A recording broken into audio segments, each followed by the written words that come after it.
7절에서부터 15절까지의 말씀입니다. 에스더 3장 7절에서부터 15절까지 말씀, 구약성경 752면입니다.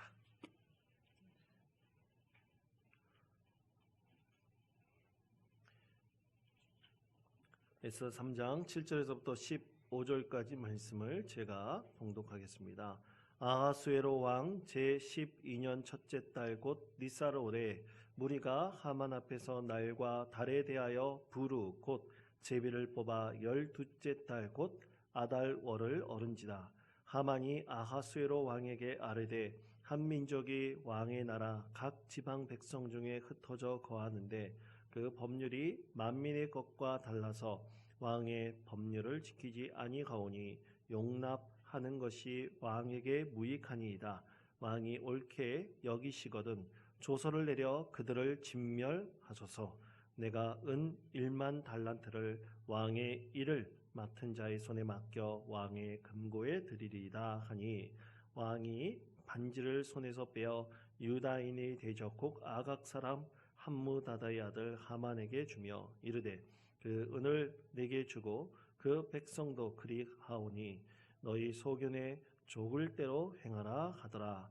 첫째 달 13일에 왕의 서기관이 소집되어 하만의 명령을 따라 왕의 대신과 각 지방의 관리와 각 민족의 관원에게 아하수에로 왕의 이름으로 조서를 쓰되 각 지방의 문자와 각 민족의 언어로 쓰고 왕의 반지로 인치니라. 이에 그 조서를 역졸에게 맡겨 왕의 각 지방에 보내니 12째 달 곧 아달 월 13일 하루 동안에 모든 유다인을 젊은이 늙은이 어린이 여인들을 막론하고 죽이고 도륙하고 진멸하고 또 그 재산을 탈취하라 하였고, 이 명령을 각 지방에 전하기 위하여 조서의 초본을 모든 민족에게 선포하여 그날을 위하여 준비하게 하라 하였더라. 역졸이 왕의 명령을 받들어 급히 나가매 그 조서가 도성 수산에도 반포되니 왕은 하만과 함께 앉아 마시되 수산성은 어지럽더라. 아멘. 2010년 1월에 개봉하여서 많은 그리스도인들에게 감동을 준 회복이라는 그 영화가 있었습니다. 한번 화면을 보시기 바랍니다. 이 다큐멘터리 형태로 만들어진 영화였었는데요. 이 영화의 주된 내용은 이스라엘의 한 그리스도인 가정, 기독교인 가정이 있는데 유대인으로서 기독교인입니다. 아미라는 이름을 가진 아이의 가정이 있었는데 이 가정에 어느 날 선물꾸러미가 배달이 됐어요. 근데 선물꾸러미에 아이들이 좋아하는 그 사탕과 초콜릿으로 가득 차 있었습니다. 얼마나 기분이 좋았겠습니까? 그래서 아이가 누가 보내는지도 생각하지 않고 그 선물꾸러미를 풀었는데요. 아쿠사 그 선물꾸러기에 폭탄이 들어있어서 폭탄이 터져버리고 말았습니다. 그래서 그 아이는 폭탄에 끔찍한 세례를 받게 되었고요. 또 그 그리스도인 가정이 큰 피해를 입게 되었습니다. 암이라는 아이는 생사고락을 넘는 큰 치료도 받게 되었죠. 이 사건을 기점으로 대체 이스라엘에 무슨 일이 일어나고 있는가? 이거는 테러죠. 한 가정을 파괴하려고 하는 테러인데 어떤 원한을 진 관계가 있나? 그런 것도 아니었습니다. 또 그러면 팔레스타인의 무장 세력들이 이 기독교인 가정을 이렇게 테러를 한 것인가? 그것도 아니었습니다. 알고 봤더니 정통 유대교를 믿는 유대인들이 같은 유대인에게 종교가 다르다는 이유로 테러를 한 겁니다. 자칫 잘못하면 큰 일이 일어날 뻔했던 것이죠. 그런데 이스라엘에 이런 일들이 종종 일어나고 있다는 것입니다. 지금까지도 이 종교 간의 갈등이 계속해서 일어나고 있습니다. 근데 왜 이런 일들이 일어나고 있을까? 여러분, 예루살렘은요 세계 3대 종교의 성지입니다. 그래서 기독교 또 이슬람교, 유대교의 성지이죠. 예수님께서 이 예루살렘에 들어오셔서 마지막으로 거기서 희생의 피를 흘리셨지 않습니까? 이 예루살렘이 기독교가 발생한 성지가 되고요. 또 그 다음에 유대교도 마찬가지겠죠. 또 이슬람교는요, 이슬람교 안에 세 개의 그 성지가 있습니다. 여러분이 가장 잘 아는 메카라는 사우디아라비아 수도의 메카가 있고요. 또 그 다음에 메디나라는 곳이 있고, 또 그 다음에 한 곳이 바로 예루살렘입니다. 그러니까 이 세 종교가 함께 동거하는 그런 곳이기 때문에 이 종교적으로나 사회적으로도 굉장히 혼란스러운 곳이 바로 예루살렘입니다. 그런데 문제는 뭐냐? 이것 때문에 뭐 정치적으로 종교적으로 분쟁이 있을 수 있습니다. 근데 이것 때문에 선량한 사람들이 피해를 입는 것입니다. 아무런 잘못도 없는 선량한 사람들이 이 암이라는 한 가족의 이야기처럼 테러의 대상이 되고, 또 아무 죄도 없는데 이들이 큰 고통을 겪고 있는 것이죠. 대체 이런 일들을 왜 정통 유대교인들은 일으키는 것일까? 뭐 정통 유대교인들뿐만 아니라 이슬람교도 마찬가지고 왜 이런 일들을 자행하고 있는 것일까? 여러분, 그것에 대해서 성경에서는 신명기 19장 21절 말씀을 이들이 근거로 삼고 있습니다. 신명기 19장 21절 말씀은 내 눈이 긍휼히 여기지 말라. 생명에는 생명으로, 눈에는 눈으로, 이에는 이로, 손에는 손으로, 발에는 발로니라 라는 말씀이 있습니다. 이 말씀을 근거로 복수하는 거예요. 다시 말해 정통 유대교를 신봉하는 사람들이 기독교에 대해서 복수하는 겁니다. 역사적으로 그럼 대체 어떤 일이 있었을까요? 여러분, 예수님을 십자가에 못 박아라 외쳤던 사람들이 누굽니까? 유대인들이죠. 그래서 기독교가 이제 로마의 그 정식 종교로 공인화된 이후에 사실 기독교와 유대교 사이에 수많은 갈등이 있었습니다. 수많은 갈등이 있으면서 거기에 많은 유대인들이 희생을 당했습니다. 정말로 많은 사람들이 죽임을 당했습니다. 그것에 대한 복수의 마음이 이 유대인들 심령 가운데 있는 거예요. 그래서 영화로 따지면 복수 혈전을 하고 있는 겁니다. 그것이 당연한 것처럼 여기고 있는 것이죠. 여러분, 과연 그것이 하나님의 뜻일까요? 신명기 19장 21절 말씀 그대로 근거를 두는 것이 과연 하나님의 뜻일까? 여러분, 오늘은 맥주 감사주일입니다. 여러분, 맥주 감사주일은 보리 추수를 끝내고 첫 소산을 하나님께 드리면서 감사하며 예배드린 날이 바로 맥주 감사주일입니다. 그런데 여러분, 맥주 감사주일의 근원이 어디에서부터 나왔을까요? 그것은 유대교의 맥추절에서부터 시작되었습니다. 유대인들이 참 어려운 시절을 지나고 이제 우리나라 과거에 보릿고개가 있었지 않습니까? 이 보릿고개처럼 보리 추수의 첫 열매를 하나님께 감사하며 예배로 드렸던 바로 그것이 맥추절이었습니다.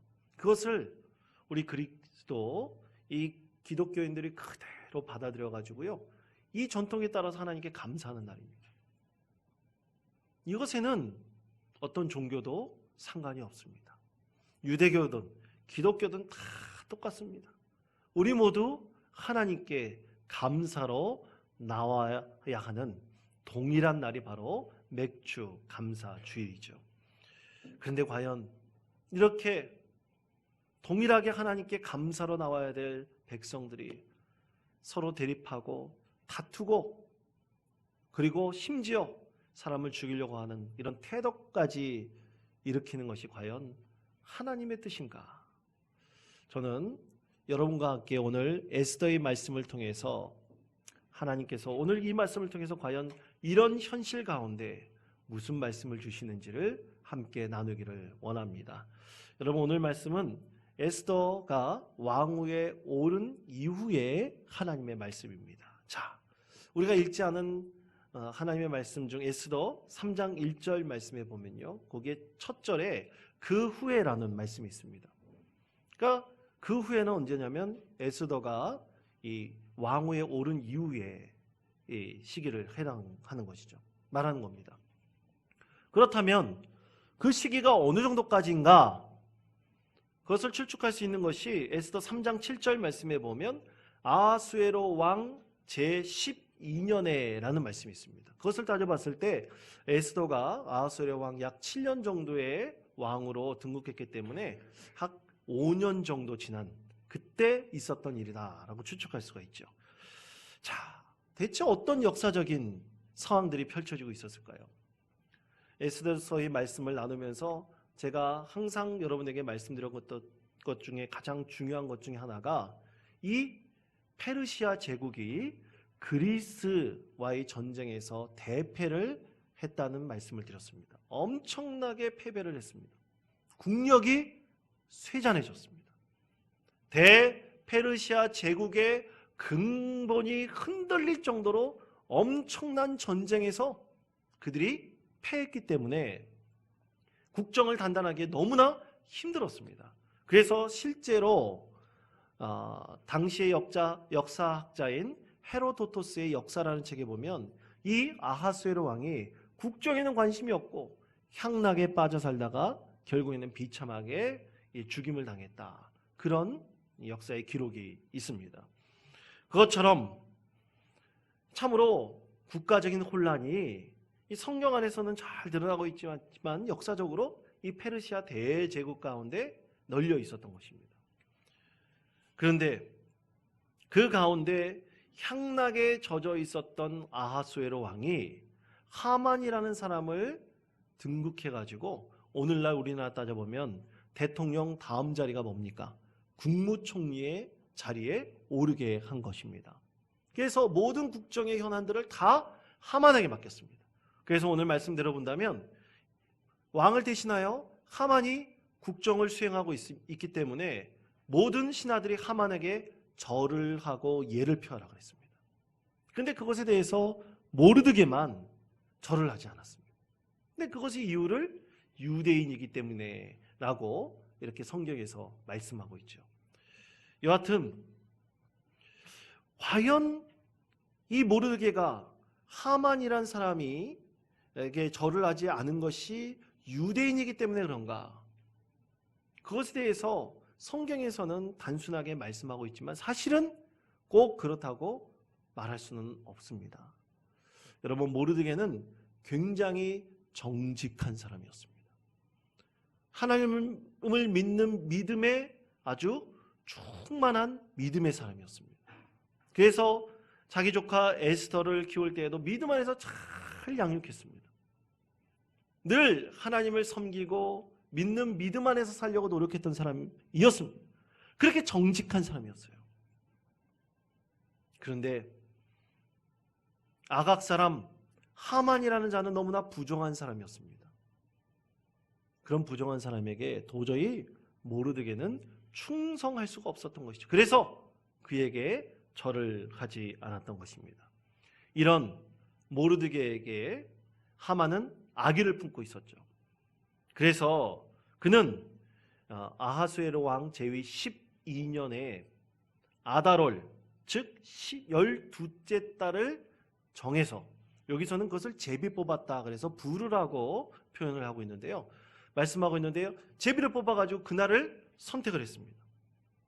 이날 아달월 13번째 되는 날, 이날을 선택을 해가지고 이날은 반드시 모르드게에 속해 있는 모든 족속 유다인들을 다 죽일 것이다.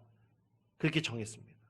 그래서 왕을 이제 이용을 해가지고 조서를 내리게 하여서 전국에 있는 유다인들을 남녀노소 할 것 없이 다 죽여라. 그렇게 명령하라고 왕에게 조서를 내리도록 그렇게 현혹을 했습니다. 결국 왕이 조서를 내리고 아달월 13번째 날 유다인들의 운명이 달리하는 날로 정해지게 되었다라는 것이 바로 오늘 말씀의 배경입니다. 여러분, 참으로 어처구니 없는 일입니다. 너무나 끔찍한 일입니다. 어떻게 한 사람의 계략으로 인해서 한 민족을 다 멸절시킬 수 있단 말입니까? 또 말씀 들어본다면 모르드게 한 사람의 복종 때문에 하만은 모르드게에 속해 있는 모든 유다인들을 다 죽이려는 음모를 꾸몄습니다. 대체 이것이 정당한 것인가? 대체 이것이 맞는 것인가? 과연 이것이 하나님의 뜻에 합당한 것인가? 우리 믿음의 사람으로서 분명히 의문을 들 수가 있습니다. 근데 대체 왜 이 사건이 일어나게 되었을까요? 여러분, 그것을 알려면 먼저 하만이란 사람이 대체 어떤 사람인지 우리는 분명히 알아야 됩니다. 여러분, 성경에서는 하만에 대해서 약 3가지로 그에 대한 이력을 말씀하고 있는데요. 첫 번째로 하만은 아각 사람이었습니다. 아각 사람이라는 뜻, 아각이라는 뜻은요, 아말렉 사람이라는 뜻입니다. 여러분, 아마 성경 말씀 보시면 기억하는 분들이 분명히 계실 겁니다. 여러분, 이스라엘 백성들이 처음에 애굽을 탈출하여서 그들이 광야에서 생활을 할 때 첫 번째 전쟁을 이제 맞이하게 되었는데, 그때 싸웠던 족속이 무슨 족속입니까? 아말렉 족속입니다. 하나님께서 모세를 통해서 계시하셔서 이 모세가 아론과 홀의 도움으로 2손을 높이 들고 그 전쟁에서 이스라엘 백성들을 승리하기 위해서 중보기도 했을 때 하나님께서는 승리케 하여 주시고, 또 손이 내려가서 중보기도 하지 못할 때는 패했던 그런 이야기죠. 결국 하나님께서는 아말렉 족속에게 승리케 해주셨습니다. 그때부터 아말렉은 이스라엘과 원수지간이었습니다.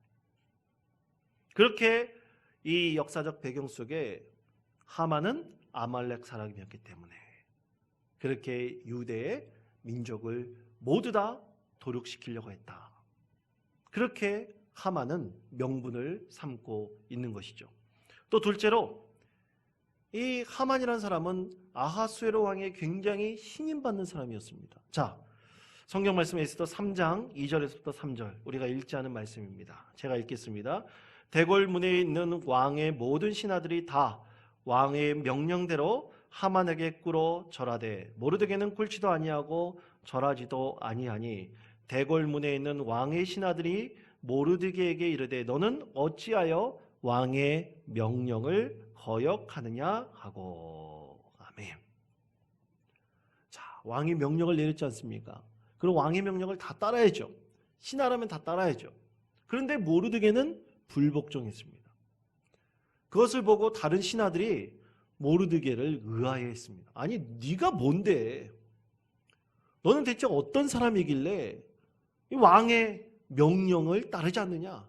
왜 하만에게 존경을 표하지 않느냐? 이렇게 물어봤습니다. 근데 모르드게는 절대로 하만에게 복종하지 않았습니다. 그런데 여러분, 하만이란 사람 과연 어떤 사람일까요? 그것의 3번째 아주 중요한 이유가 있습니다. 그렇게 이 3번째 이유가 가장 중요합니다. 아수의 왕이 하만이란 사람을 제2인자로 만든 이유가 여기 있습니다. 그것은 3번째, 하만은 갑부였습니다. 아마 오늘날 따르면 세계 제1의 부자쯤 되는 사람이었을 것입니다. 자, 에스더 3장 9절 말씀에 보면 그가 유대인들을 죽이려고 계획했을 때 왕에게 그 모든 비용을 냈는데요. 말씀해 보면 비용이 은 1만 달란트라고 말씀하고 있습니다. 엄청난 돈이에요. 그 비용을 낼 수 있는 갑부 중에 갑부가 바로 아각 사람 하만이었던 것입니다. 당시 아하수에로 왕은 그리스와의 전쟁에서 대패했기 때문에 국력이 점점 쇠잔해지고 있었습니다. 돈이 필요했습니다. 이런 돈 많은 사람들이 필요했습니다.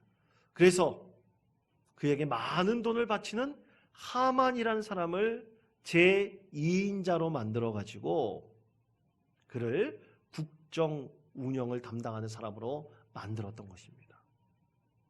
여러분, 이렇게 탐욕스러운 사람이 페르시아 제국을 감당할 때 과연 정의롭게, 과연 합당하게 그 나라를 이끌어갈 수 있을까요? 전혀 그렇지 않을 것입니다. 오히려 하만은 국정을 다 혼란스럽게 만들었습니다.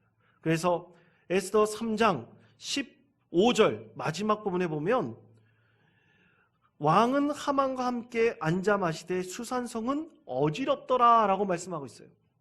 오히려 그 땅이 안정되는 것이 아니라 더 혼란스럽게 되었습니다. 자,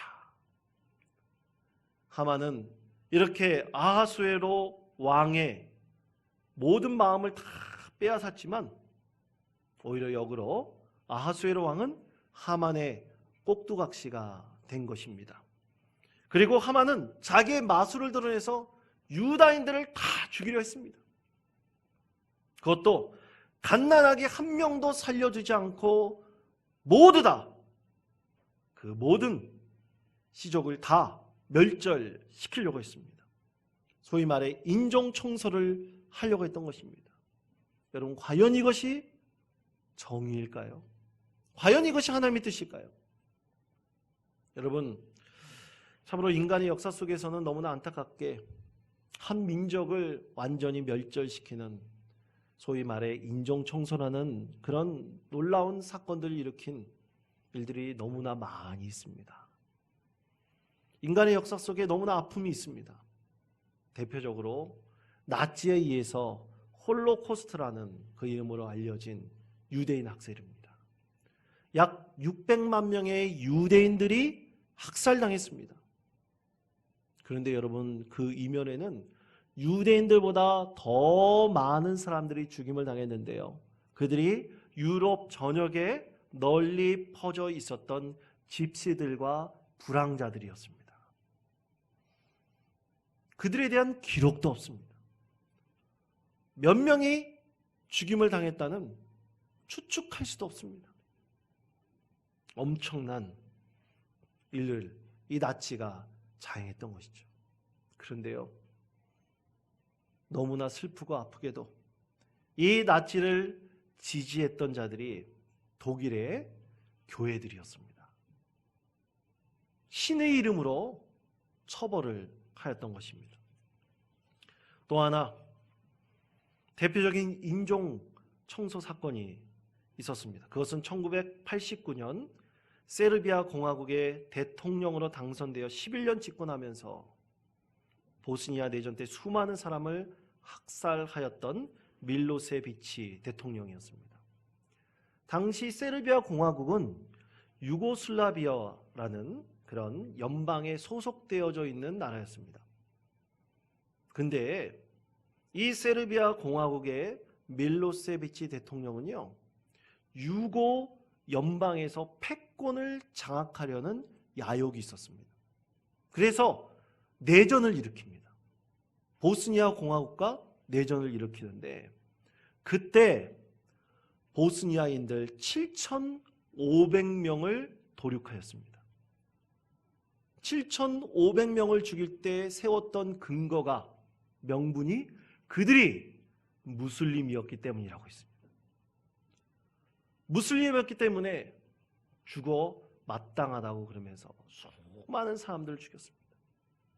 당시 기록에 보면 대부분 죽었던 사람들이 젊은 남자들이 참 많았습니다.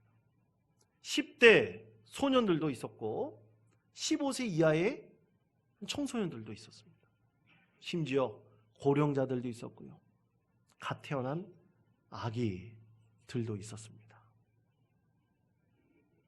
종교라는 이름으로 수많은 사람들을 죽였던 이런 일들을 인간의 그 역사 속에 참으로 아픈 역사가 그려져 있는 것입니다.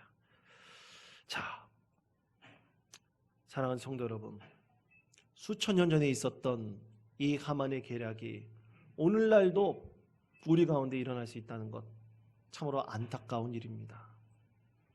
그런데 참 많은 사람들이 그 일을 자행하면서요, 자신의 야욕 때문이라고 얘기하지 않습니다. 다 신의 이름으로 했다, 그렇게 종교를 들먹이고 있습니다. 여러분, 과연 그것이 우리 하나님의 뜻일까요? 여러분, 우리 그리스도인들은요, 이 세상을 바라볼 때 색안경을 끼고 바라봐야 됩니다.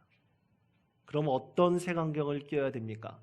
그것은 하나님의 공의라는 색안경을 끼고 세상을 바라보아야 됩니다. 하나님의 공의의 안경을 끼고 세상을 바라봤을 때 이것이 과연 하나님의 공의를 이루는 것인가? 하나님의 공의가 이 세상 가운데 이루어지는 것인가? 이 관점으로 우리는 세상을 늘 바라보아야 됩니다. 그런 관점으로 봤을 때 한 민족이 한 민족을 억압하고 그리고 그들이 인권을 장악하고 그리고 그들의 생명을 빼앗는 일은 도저히 있을 수가 없는 것입니다. 그것도 종교라는 이름으로 자행되는 모든 폭력들은 결코 하나님의 뜻이 아닙니다. 자, 오늘도 하나님의 공의의 관점에서 우리는 이 말씀을 들여다봐야 됩니다. 여러분, 오늘은 맥추감사주일이죠. 여러분, 맥추감사주일은 우리에게만 있는 것이 아닙니다. 유대인들에게만 있는 것이 아닙니다.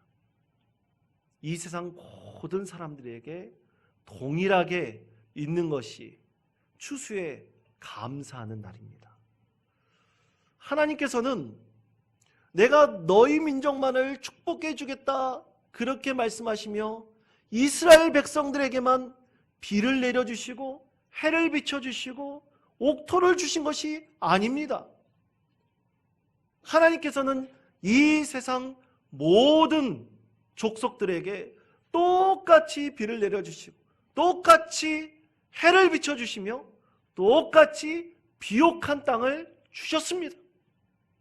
하나님의 뜻은 이 세상 모든 족속들이 평화를 이루며 하나님의 공의를 이루어가는 참으로 복된 세상을 만들어가는 것입니다.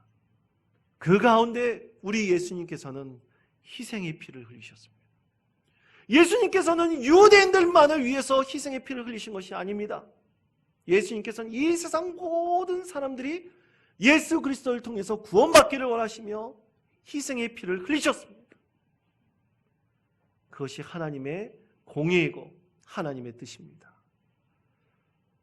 이 세상 모든 사람들이 다투고 싸우기를 원하시는 것이 결코 하나님의 뜻이 아닙니다. 그래서 오늘 우리는 이 말씀을 우리가 읽고 바라다 볼 때 꼭 하나님의 공의의 관점에서 바라보아야 됩니다. 자, 그렇게 하나님의 공의의 관점에서 바라볼 때 우리는 과연 무엇을 볼 수 있을까요? 그 중에 첫 번째는 바로 하만의 죄를 우리가 볼 수가 있습니다. 자, 에스더 5장에서 6장까지 3장 5절에서부터 6절까지 말씀입니다. 우리가 읽지 않은 말씀인데 우리 다 같이 하나님의 말씀을 읽겠습니다. 하만이 모르드게가 무릎을 꿇지도 아니하고 절하지도 아니함을 보고 매우 노하더니 그들이 모르드게의 민족을 하만에게 알림으로 하만이 모르드게만 죽이는 것이 부족하다고 생각하고 아하수에로의 온 나라에 있는 유다인 곧 모르드게의 민족을 다 멸하고자 하더라. 아멘. 여러분, 참 놀라운 일입니다. 이 6절 부분에 보면 그들이 모르드게의 민족을 하만에게 알림으로 라고 말씀하고 있습니다. 그들이 누굽니까? 유다인 아닌 다른 족속들이에요. 그 족속이 어떤 족속들인지 모릅니다. 불특정 다수죠. 모르드게의 정직함을 시기하고 있었던 사람들입니다. 그 사람들이 저 모르드게는 유다인이다. 아각 사람 하만에게 고자질을 했습니다. 그랬더니 하만이 품 마음은 모르드게 한 사람에게만 벌하는 것으로 부족하여 내가 만족할 수 있는 것은 그가 속해 있는 모든 유다인들을 다 죽이는 것이다. 그래서 그는 나를 정하여서 모든 유다인들을 죽이려고 했던 것입니다. 여러분, 이런 것이 어떻게 세상 가운데 일어날 수 있겠습니까? 여러분, 이것은 하만이란 자의 교만의 죄입니다. 그리고 모르드게가 유다인이라고 고하였던 자들의 시기심입니다. 그것이 분노를 낳게 하였고 그것이 수많은 사람들을 죽이는 너무나 큰 죄악을 일으키는 결과를 낳게 하였던 것입니다. 여러분,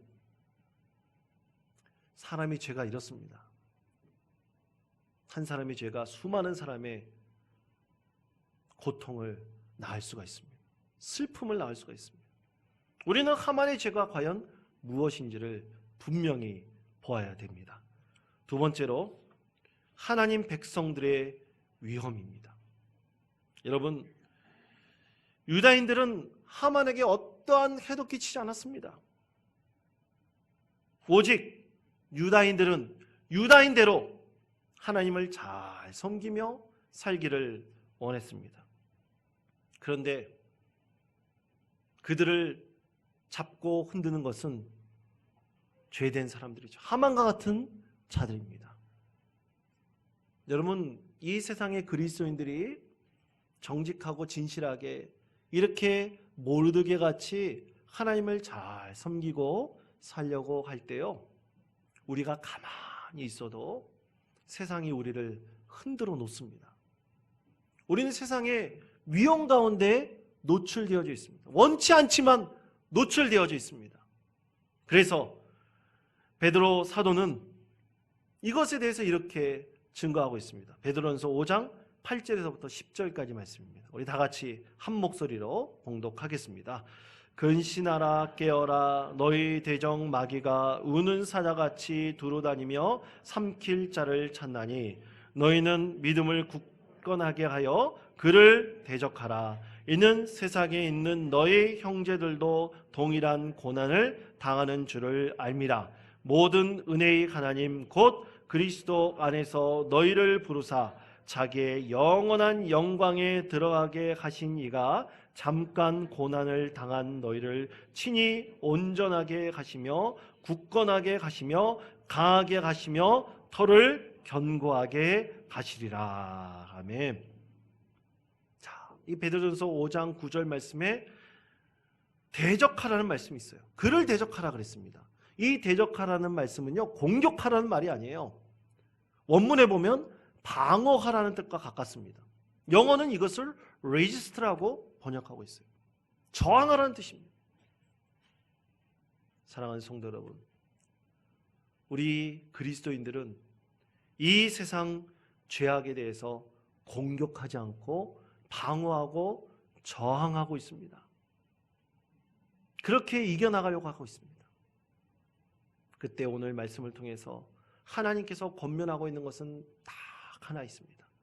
믿음 안에 굳게 서라고 베드로 사도를 통해서 하나님께서 말씀하십니다.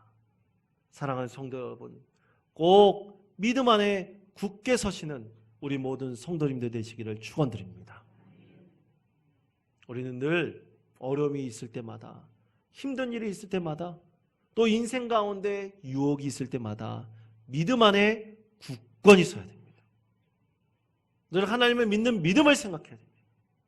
그럴 때 우리는 세상의 어떠한 위협도 이겨나갈 수 있습니다.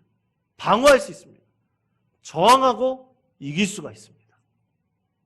2000년 경제정의 기업상이라는 상을 수상한 한 기업이 있었는데요. 이 기업은 한 번도 받기 힘든 이 상을 2번이나 수상을 했다고 합니다. 한국유리라는 회사였는데요. 얼마나 정의롭게 이 회사를 잘 경영했는지 많은 사람들이 이 회사의 경영을 칭찬한 것이죠. 그때 김성만 사장이라는 이 한국유리 사장의 소감이 굉장히 인상적이었습니다. 그는 이렇게 말했습니다. 한국유리라는 회사를 창업한 3분의 창업자들이 기독교적 기업관과 청지기 정신을 따르고자 노력했기 때문에 이 상을 받게 되었습니다. 그는 이렇게 수상소감을 말했다고 합니다. 참으로 놀라운 하나님의 은혜입니다. 사랑하는 성도 여러분, 기업하다 보면 얼마나 많은 유혹도 받습니까? 그런데 하나님의 공의를 이루려고 믿음 안에서 굳건히 서 있는 사람은 하나님께서 이런 축복도 허락하십니다. 모르드게는 그랬습니다. 믿음 안에 굳건히 서 있었어요. 저 불의한 하만에게 복종하지 않았습니다. 그러므로 성도 여러분, 우리가 이 세상 가운데 살 때 꼭 믿음 안에 굳건히 서시며 그 믿음에 대해서 이 세상의 죄악에 저항하시고 방어하시고 꼭 승리하시는 믿음의 성도님 되시기를 간절히 축원드립니다. 세 번째로 우리가 꼭 보아야 될 것은 하나님의 계획하심입니다. 과연 하나님의 계획하심이 우리 가운데 어떻게 드러나느냐? 여러분, 하만은 이락 속에 아달월 13번째 날을 제비 뽑아가지고 유다인들을 다 죽이는 날로 삼았다고 했습니다. 여러분, 그가 이 날을 계획 쌓기 위해서 얼마나 많은 돈을 썼을까요? 얼마나 유명한 그 점쟁이를 찾아갔겠습니까? 자, 에스더 3장 7절 말씀입니다. 아하수에로 왕 제12년 첫째 달 곧 니사롤에 무리가 하만 앞에서 날과 달에 대하여 부르 곧 제비를 뽑아 12째 달 곧 아달월을 어른지라. 여러분, 아마 유명한 점장이를 선택해서 이 날을 아주 좋은 날이라고 택일했을 것입니다. 민족을 죽이려는, 도륙하려는 날로 택일했는데요. 여러분, 혹시 우리도 이사 갈 때 손 없는 날 찾고 또 결혼식 날도 또 무슨 날이 좋다고 여러분 택하고 있습니까? 여러분, 다 무익한 것입니다. 오직 우리의 모든 계획을 이루시는 분은 하나님이심을 믿으시기를 바랍니다. 여러분, 하나님께서 어떻게 바꾸셨는지 말씀을 통해 보십시오. 부르라고 제비 뽑은 그날을 불임절로 바꾸셨습니다. 이스라엘 백성들을 구원하는 날로 바꾸셨습니다. 죽으려고 하는 날을, 도륙당하는 날을 구원의 날로 삼으시는 것이 바로 하나님의 계획하심입니다. 이런 계획하심이 바로 오늘 우리 가운데 있습니다. 사랑하는 성도 여러분, 이 모든 것을 이루시는 분은 하나님이십니다. 우리는 다 하나님 손에 붙들려 있습니다. 믿으십니까? 여러분, 이 사실을 꼭 굳건히 믿으시고 하나님 뜻대로 오늘 또 아니 내일 그 다음 날도 하나님께서 함께 하시는 은혜 가운데 거하시는 우리 모든 성도님 되시기를 바랍니다. 하나님께서는 마지막으로 잠언 16장 33절에서 이렇게 말씀하십니다. 우리 이 말씀을 다 같이 한 목소리로 봉독하겠습니다. 제비는 사람이 뽑으나 모든 일을 작정하기는 여호와께 있느니라. 아멘. 믿으십니까? 예, 믿음으로 승리하시는 우리 모든 성도님 되시기를 간절히 축원드립니다.